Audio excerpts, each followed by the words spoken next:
Hi hello ನಮಸ್ಕಾರ. ಭುವನಗಿರಿ ಭುವನೇಶ್ವರಿ ಚಾನಲ್ಗೆ ತಮ್ಮೆಲ್ಲರಿಗೂ ಆತ್ಮೀಯವಾದ ಸುಸ್ವಾಗತ.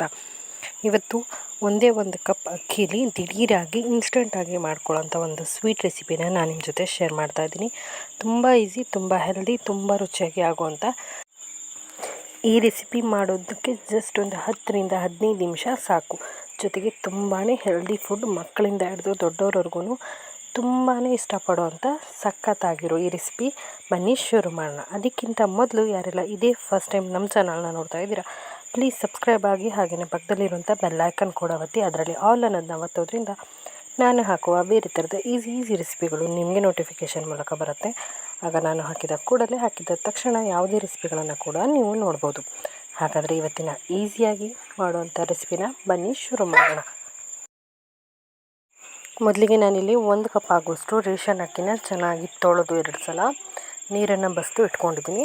ಹಾಗೆಯೇ ಸುಮಾರು 2 ಲೋಟ ಆಗುವಷ್ಟು ನೀರನ್ನು ಬಿಸಿ ಮಾಡೋದಕ್ಕೆ ಇಟ್ಕೊಂಡಿದ್ದೀನಿ. ನೀರು ಬಿಸಿ ಆಗುವ ಗ್ಯಾಪಲ್ಲಿ ಇನ್ನೊಂದು ಕಡಾಯಿನ ಇಟ್ಕೊಂಡಿದ್ದೀನಿ. ಕಡಾಯಿಗೆ ಸುಮಾರು 1ರಿಂದ 1.5 ಸ್ಪೂನ್ ಅಷ್ಟು ತುಪ್ಪನ ಹಾಕೋತಾ ಇದ್ದೀನಿ.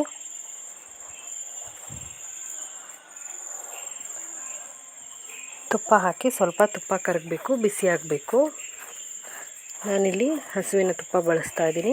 ತುಪ್ಪ ಇಷ್ಟಪಡದೇ ಇರೋರು ಎಣ್ಣೆ ಕೂಡ ಯೂಸ್ ಮಾಡ್ಬೋದು. ಅದು ತುಪ್ಪ ಹಾಕಿದ್ರೆ ತುಂಬ ರುಚಿಯಾಗಿ ಬರುತ್ತೆ ರೆಸಿಪಿ. ಮೊದಲೇ ತೊಳೆದು ಕ್ಲೀನ್ ಮಾಡಿ ಇಟ್ಕೊಂಡಿರೋಂಥ ಅಕ್ಕಿಯನ್ನು ನಾನು ಇದಕ್ಕೆ ಹಾಕೋತಾ ಇದ್ದೀನಿ.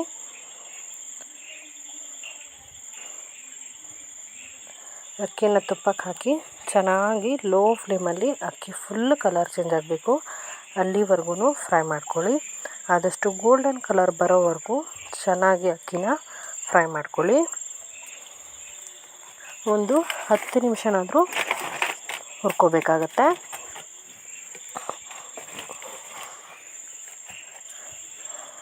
ತುಪ್ಪ ಚೆನ್ನಾಗಿ ಹುರ್ಕೊಂಡ್ಮೇಲೆ ನೀವು ಬೇಕಿದ್ರೆ ಇದಕ್ಕೆ ಅಕ್ಕಿ ಹುರ್ಕೊಳ್ತಾ ಇದಕ್ಕೆ 1-2 ಲವಂಗ ಹಾಗೆ ಜಾಯಿಪತ್ರೆ ಕಾಳನ್ನು ಜಜ್ಜಿ ಹಾಕಿದ್ದೀನಿ. ನೀವು ಲವಂಗ ಮತ್ತು ಏಲಕ್ಕಿನ ಜಜ್ಜಿ ಹಾಕ್ಕೊಂಡ್ರೂ ನಡೆಯುತ್ತೆ.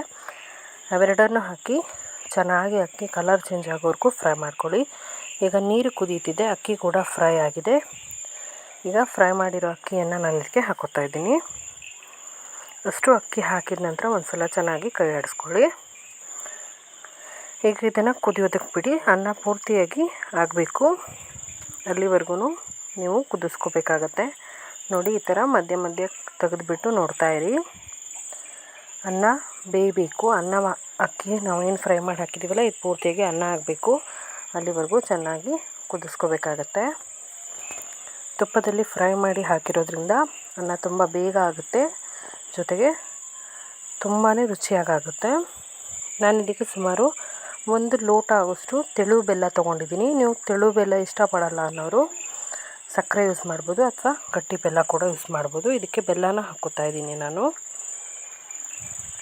ಬೆಲ್ಲ ಹಾಕಿದ ನಂತರ ಮಿಕ್ಸ್ ಮಾಡ್ಕೊಳ್ಳಿ. ಅನ್ನ ಆದ ನಂತರ ನೀವು ಬೆಲ್ಲ ಹಾಕ್ಕೋಬೇಕಾಗತ್ತೆ. ಬೆಲ್ಲ ಹಾಕಿದ ನಂತರ ನಾನು ಇದಕ್ಕೆ ಕೇಸರಿ ಹಾಲನ್ನು ಹಾಕಿದ್ದೀನಿ. ಕೇಸರಿ ಹಾಲು ಅಥವಾ ಕೇಸರಿ ಬಣ್ಣ ಕೂಡ ಯೂಸ್ ಮಾಡ್ಬೋದು. ಇವನ್ನು ಹಾಕಿ ಚೆನ್ನಾಗಿ ಕುದಿಸ್ಕೊಳ್ಳಿ.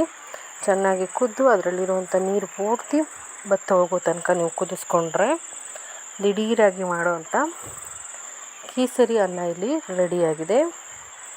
ನೋಡಿ, ಎಷ್ಟು ಕ್ಯೂಟಾಗಿ ಕಾಣಿಸ್ತಿದೆ ಅಲ್ವಾ? ತುಂಬಾ ಚೆನ್ನಾಗಿರುತ್ತೆ.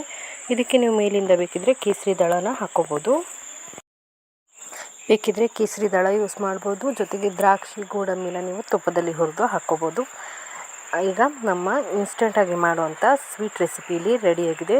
ಬೆಲ್ಲದಲ್ಲಿ ಮಾಡಿರುವಂಥ ಕೇಸರಿ ರೆಸಿಪಿ ನಿಮಗೆ ಇಷ್ಟ ಆಗಿದೆ ಅನ್ಕೋತೀನಿ. ಇಷ್ಟ ಆಗಿದ್ದರೆ ಪ್ಲೀಸ್ ಒಂದು ಲೈಕ್ ಮಾಡಿ, ಶೇರ್ ಮಾಡಿ, ಹಾಗೆ ನಿಮ್ಮ ಫ್ಯಾಮಿಲಿ ಫ್ರೆಂಡ್ಸ್ ಜೊತೆಗೆ ಇದನ್ನು ಶೇರ್ ಮಾಡ್ಕೊಳ್ಳಿ.